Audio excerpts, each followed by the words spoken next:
দুপুরের রান্নায় হবে ট্যাংরা মাছ। এই যে আমি পেঁয়াজ দিয়ে দিলাম, তো হচ্ছে মরিচ মেখে ঝুঁকে রান্না করবো। আমি ছোটো মাছ কিন্তু সবসময় মেখে ঝুঁকে রান্না করি। মরিচ দিয়ে দিলাম। এটা আমাদের হচ্ছে মরিচটা কিন্তু ঝাল ছাড়া, এটা হচ্ছে হাটাজারির মরিচ, তাই এটাতে ঝাল নাই মোটামুটি। আর এটাতে দিয়ে দিলাম হলুদ দিয়ে লবণ দিয়ে দিলাম।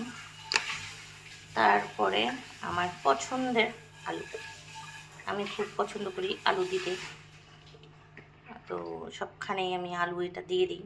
তো যাদের পছন্দ না তারা দিয়ে না। তারপরে হচ্ছে দিয়ে দিব তেল। তেল দিয়ে এরপরে সুন্দর করে হাতটা দিয়ে খুচুকু মাখুচুকু করে নিব। খুচুকু মাখুচুকু করে বসিয়ে দিব। এটাতে একটু ঝোল দিতে বলছে, ট্যাংরা মাছ নাকি একটু ঝোল ঝোল খাবে।